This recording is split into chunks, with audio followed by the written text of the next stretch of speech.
How you doing? Welcome back. My name is Rick. Wanted to talk about a mobile radio that I put in one of my vehicles. It's not really so much to talk about the features and the design and everything of the radio itself, as it is more to showcase the install and how I put it in the vehicle and what type of things I had to go through to get that done. But before we start on that, I wanted to show you the box. I don't have the radio itself is out in the vehicle. I can show you the box and some of the extra accessories that came with the radio and kind of talk about that for a second. Then we'll show you what's going on in the car. So in the box, of course, this is the front. It says mobile transceiver. It's a Wouxun. I think it's actually pronounced Ocean. kg-1000 radio. This is the manual. Obviously we don't need that, so that's still wrapped up. The radio came in the packaging here. Of course, obviously the radio's in the car, so it's not here, but this was the second radio that I set up as a base station in my RV. This cord is it's kind of an I don't want to say HDMI. It's a more like a Cat 5, I think, type cord. Kind of a large phone type connector. You really can't see it too great through the plastic. But this it's something like 15 feet, I think, coiled up here. And what this does is the faceplate to the radio is detachable from the body, and you can remote mount the body from the faceplate or vice versa. So that's what this does. That just joins the two together so it can talk to itself. The faceplate itself has two different adapters. You got one, this one's kind of a, I don't know what that'd be, maybe 25-degree angle, something like that, 20 degree, I guess, where you can kind of cant the face of the radio one way or the other. The other one was square. It was a little thinner than this, but it didn't have the angle to it, where you can mount the faceplate flat to the radio, which is what I ended up using in the car. Got a mounting bracket, nice heavy-duty metal mounting bracket. A couple of extra screws, which they go to the faceplate here. That's how it attaches to the radio itself. You got a mic holder, some screws for that. This is, if you're not going to remote mount the faceplate, this connects the faceplate to the radio inside of this. So, in other words, I'm going to really do this one-handed here, but this feeds through the bracket in such a way that it plugs into the faceplate, bends around the inside of that bracket, and then plugs into the body of the radio, because it still has to be able to communicate, and this is how it plugs in if you're not going to remote mount the face, which I ended up remote mounting it.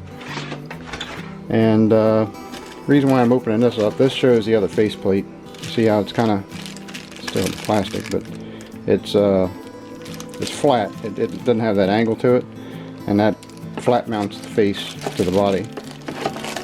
And you get a couple extra fuses there.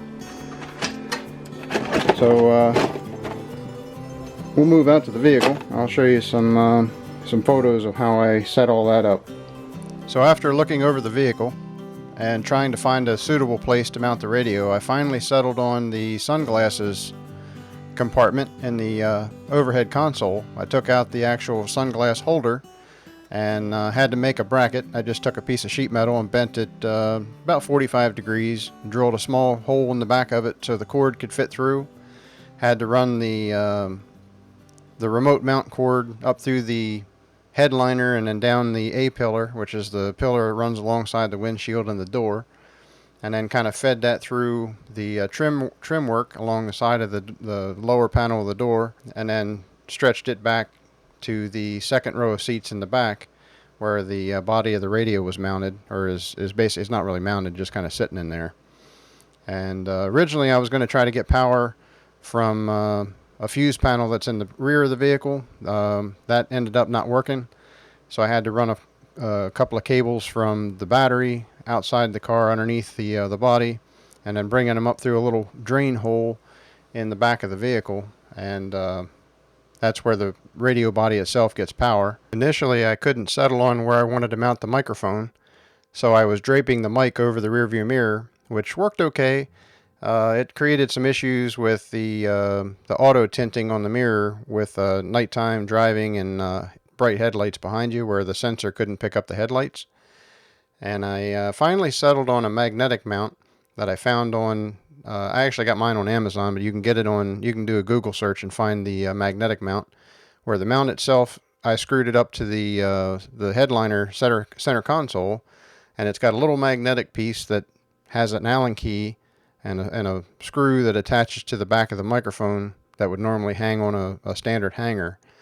And that magnetic piece snaps to the magnet of the magnet mount and holds it in place on the ceiling.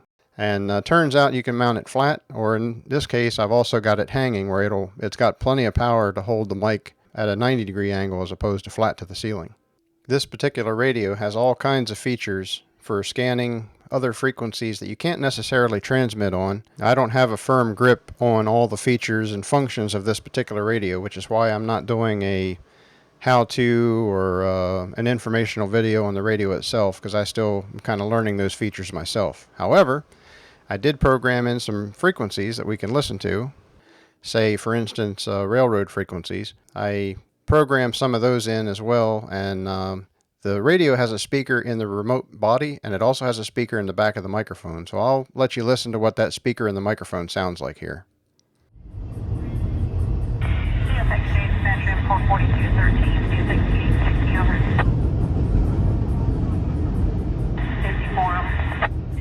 No defects. Total axles 948. 25.9er. No defects. Repeat. No defects. Total axles 948. So as you can hear, the speaker on the back of the microphone is more than adequate. There's two volume knobs on the face of the radio, and that's for the right channel and the left channel. That adjusts the body speaker and the microphone speaker, and then the microphone has a volume knob on it individually that you can adjust that volume up and down, and it's more than adequate. I have no complaints for the volume. A little bit about the antenna. I simply used an NMO type mount, which is a flat mount that can be used with, in this case I'm going to use a magnet mount. Pretty good sized magnet. I'm not sure what the number of pounds of pull the magnet has, but it's strong. I haven't had any issues with it on the roof.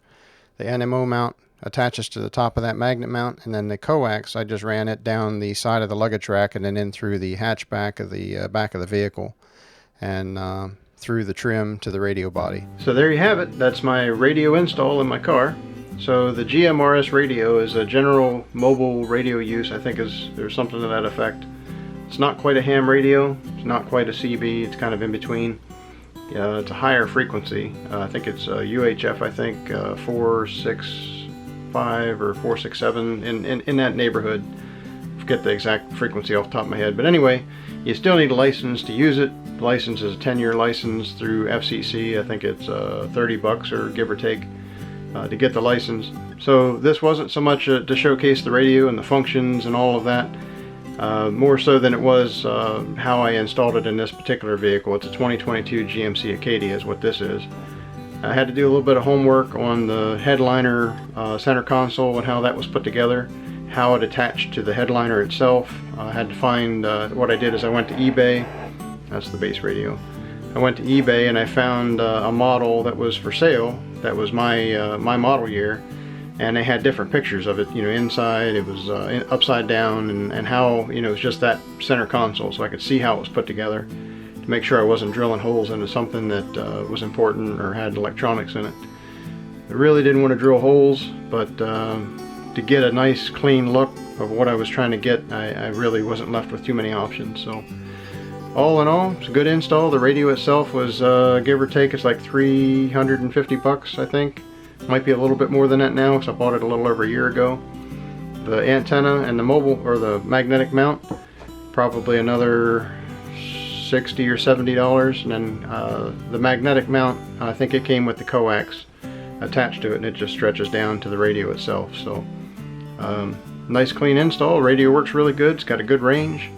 Here in the Tampa Bay area, the repeater on, I think it's 465, 565, I think it might be 565 or 575.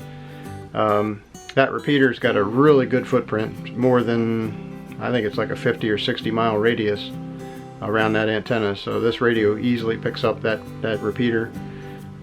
I got some railroad frequencies in. I can hear that from all over the place.